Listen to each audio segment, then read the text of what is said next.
में भी ग्रुप के अंदर अपलोड की गई थी, तो वहाँ से भी आपने डाउनलोड कर ली।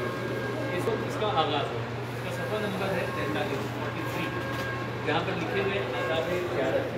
ज़ियारत के आदाब क्या है कि इस वक्त आप बहुत थके हुए, मुझे भी अंदाज़ है, और आप बहुत ज़्यादा खस्तगी महसूस कर रहे हो, लेकिन अभी आपके पास यहाँ पर तकरीबन 4 दिन और जिसमें आप हरम जाएंगे भी, हरम से आएंगे, उसमें जितना हो सके इन आदाब का अगर ख्याल रख सके बहुत अच्छा है। इसमें जो 4-5 चीज़ें लिखी हुई हैं उसको ज़हन में रखिएगा। गुस्ल करना, तहारत अज़ हदस, पाकीज़ा लिबास पहनना, खुशबू लगाकर, इत्मीनान और वक़ार के साथ, यानी एक है कि आप दौड़ते हुए जा रहे हैं, नहीं, कहने के आदाब ये है कि इंतहाई वक़ार के साथ इंसान जाए। बहुत शुरू होने की ज़रूरत भी नहीं है, मगर वक़ार के साथ आहिस्ता आहिस्ता आगे बढ़े।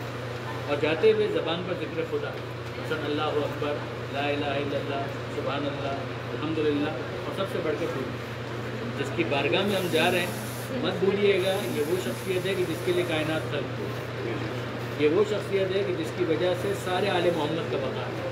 तो इस बात को ज़हन में रखिएगा कि बहुत ही अहम हस्तियों की तरफ हम जा रहे हैं। 6 मासूमीन, वो जिन 14 मासूमीन का नाम लेकर हम अपनी ज़िंदगी गुजारते हैं, उन 14 में से 6 के मज़ारात यहाँ पैगम्बर अकरम, शहज़ादी, इमाम हसन, चौथे इमाम, पाँचवें इमाम और छठे इमाम। तो बहुत ही अहम मकामात हैं कि जिनकी तरफ हम जा रहे हैं। वहाँ पर जाने के लिए अगर आप ज़रूर पढ़ते हुए जाएँ, ज़िक्र खुदा करते हुए जाएँ, बहुत अच्छी बात है। फिर आखिरी चीज़ जो यहाँ पर लिखी हुई है कि हरम मुत्तहर के सामने खड़े होकर इसने दुखूल मासूरा, इसने दुखूल का मतलब क्या होता है? दाखिल होने की इजाज़त तलब करना। यानी जब आप किसी के घर पे भी जाते हैं तो इजाज़त लेते हैं कि क्या मुझे इजाज़त है कि मैं अंदर आया हूँ। उसी तरीके से जब मस्जिद नबवी में दाखिल होते हैं तो पैगम्बर अकरम और शहज़ादी से इजाज़त ली जाती है, और जब बकी के अंदर दाखिल हुआ जाता है तो अइम्मा बकी से इजाज़त ली जाती है। इस वक्त हम लोग अंदर दाखिल नहीं होंगे, हम लोग बाहर ही खड़े रहेंगे, इसलिए कि अंदर अगर जाएँ तो लेडीज़ और जेंट्स सेपरेट होते हैं।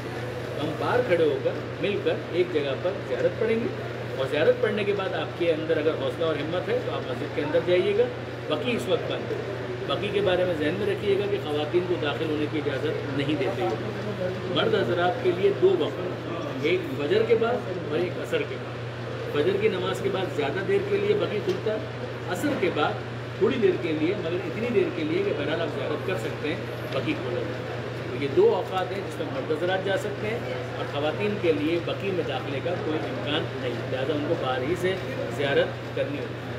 ख़वातीन के लिए मस्जिद नबवी के अंदर जो पुरानी मस्जिद है, पुरानी मस्जिद का मतलब जहाँ पैगम्बर अकरम का रोज़ा है, वहाँ पर दाखिल होने के 3 औक़ात हैं। फजर की नमाज के बाद, ज़ोहर की नमाज के बाद और इशा की नमाज के बाद, ये 3 औक़ात हैं। बाकी तफ़सीलात इंशाअल्लाह कल ज़ोहर का जो वक्त होगा और उस वक्त जब आप लंच कर लेंगे तो ऊपर ही टाइम अनाउंस कर दिया जाएगा।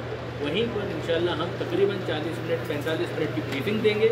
उसमें आप लोग अगर शरीक होंगे तो मेरा ख्याल है कि मैं आपको बेहतर तौर पर मस्जिद नबवी समझा पाऊँगा कि अंदर कहाँ कहाँ वो मकामात हैं कि जहाँ पर आपको जाना है और अपनी दुआएं खुदा की बारगाह में पैगम्बर अकरम और शहज़ादी के वसीले से पेश करेंगे। ये बुनियादी बातें हो गई। अब हम लोग आहिस्ता आहिस्ता वहाँ जाएंगे, इसमें दुखूल पढ़ेंगे, ज़ियारत पढ़ेंगे, और फिर अइम्मा बकी के लिए इसमें दुखूल पढ़ेंगे और ज़ियारत पढ़ेंगे। और मोहम्मद व आले मोहम्मद सब